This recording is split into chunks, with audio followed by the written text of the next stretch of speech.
Hey everybody, time for the first lecture on the lymphatic system. So notice we got a big list of stuff here. Lymph, lymphatic vessels, lymphatic tissue, lymph nodes, tonsils, spleen, thymus. These are all the components of the lymphatic system. The first two, the ones boxed in red, are involved in the return of interstitial fluid back to your bloodstream. Okay?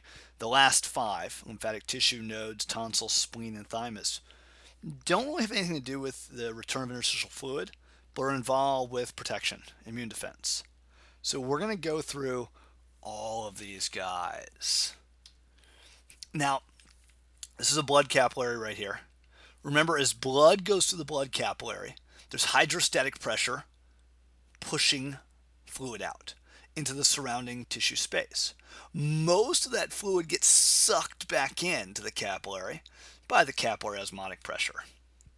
All right, so if you think about it, if you've got 7,200 liters of blood you're pumping a day, you're pushing 20 liters out thanks to the hydrostatic force, then sending 17 liters back in thanks to the osmotic force.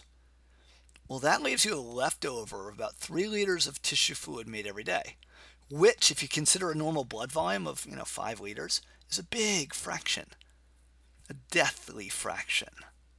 And so what has to happen is the tissue fluid that gets made, it's got to replace old tissue fluid. So the old tissue fluid actually gets into a series of lymphatic vessels. And the job of the lymphatic vessels, we see one beginning right here. The job of the lymphatic vessels is to get that tissue fluid back to your bloodstream so you don't lose that 3 liters every day. All right, so pretty much everywhere you've got blood capillaries, whether that's in the pulmonary circuit or the systemic circuit, pretty much if you have blood capillaries, you're going to be making tissue fluid. And if you're making tissue fluid, you need lymphatic capillaries. And then from the lymphatic capillaries, we flow through lymph vessels, through lymph nodes too. Pass, then back into the venous system. Now you might wonder, well, why do we take this lymphatic fluid, which is, by the way, called lymph? So the tissue fluid, once it's in the lymphatic vessels, is known as lymph. And so why put it back into the venous system? Well, the answer, of course, is the venous system is under low pressure. It's easy to add a fluid to something that's under low pressure. All right, 4 basic types of lymphatic vessels. This is our order of flow as well. We start in lymphatic capillaries. They pick up the tissue fluid from the surrounding space. Then we flow onward into lymphatic collecting vessels, into lymphatic trunks, and then finally into lymphatic ducts. Now, based on this flow pathway, you can figure out which one of these has the greatest pressure and which one of these has the least. I'll let you do that on your own. All right, so here we see some blood capillaries, red and purple and blue here, and we got some lymphatic capillaries interspersed amongst them. So blood comes in the arteriole, gets into the medarteriole, into the capillary bed. We make some tissue fluid, then that tissue fluid is going to be picked up by the lymphatic capillary here. Then the remaining blood, of course, continues onward to the venule, and so on. Now, once the tissue fluid gets in the lymphatic capillary, it is then called lymph. It's like blood plasma, except it doesn't quite have the protein content. Here's an up close of a lymphatic capillary. Notice it has a dead end here. Blood capillaries don't have a dead end. Lymphatic capillaries do. We see tissue fluid going in. We see the simple squamous epithelial cells of the lymphatic capillary. And we know simple squamous epithelium is good because it's easy to get through. In fact, these lymphatic capillaries are really, really permeable, which makes it easy for fluid to get in, but also makes it easy for bad stuff, pathogens, cancer cells, etc., to get in as well. We'll see how we deal with that in a second. So where do we find capillaries like that? Pretty much everywhere, except for red bone marrow. Everywhere we've got blood capillaries, we're going to have lymphatic capillaries. All right, we got some special lymphatic capillaries in your small intestine. Recall from A&P1 that the lining of the small intestine has these finger-like projections called villi. This is one villus right here. several villi over here. What these do is these enhance the surface area of your small intestine to increase the ability to absorb nutrients once they've been digested. Now, the most delicious nutrient, of course, is fat. And in the chyme, the digestive food plus fluid in here, the fat component of that chyme, when it gets absorbed, it ends up in this lymphatic capillary in the center of a villus. And this lymphatic capillary is called a lacteal. See one over here as well. That's the lumen of it right there. And lacteal, because the lymph that's in there is kind of milky looking. And of course that lymph has a name. It is called chyle. You're not allowed to say chyle. Please don't say chyle. Okay, from lymphatic capillaries, we go onward to a slightly lower pressure vessel, the lymphatic collecting vessels. They're pretty much everywhere in your body, and they're very similar to veins. So in terms of their wall thickness, in terms of their tunica interna, media, and externa, and in terms of their valves, they got lots of valves as well.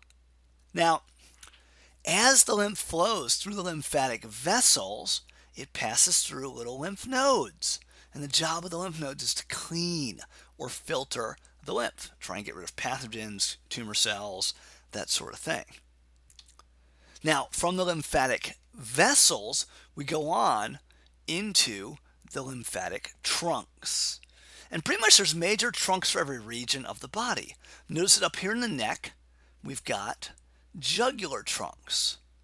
Notice that coming from the shoulders and thus the arm, there are subclavian trunks.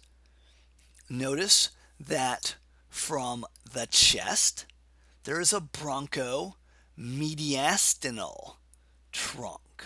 So our bronchomediastinal trunks.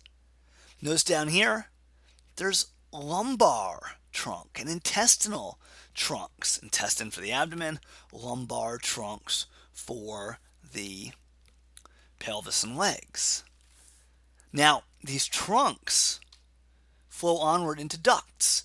Notice that the lumbar and intestinal trunks down here combine to form a duct that then runs up the thoracic cavity. So we're seeing it right here. It is thus called the thoracic duct. It's getting some intercostal lymphatic vessels too. And then as the thoracic duct rises, it gets the jugular trunk, it gets the subclavian and bronchomediastinal trunks.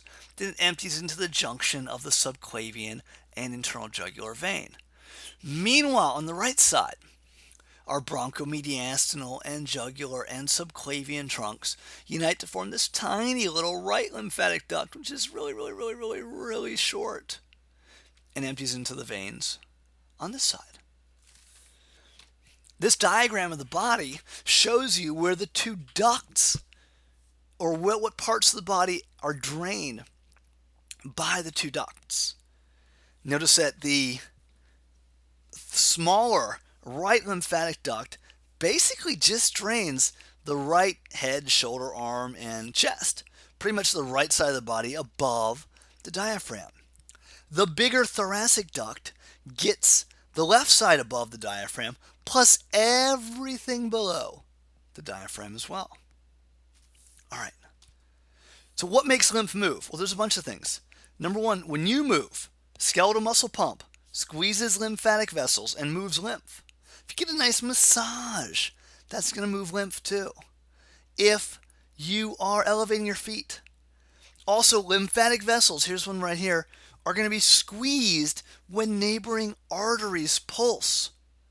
So all these things are going to help you move lymph.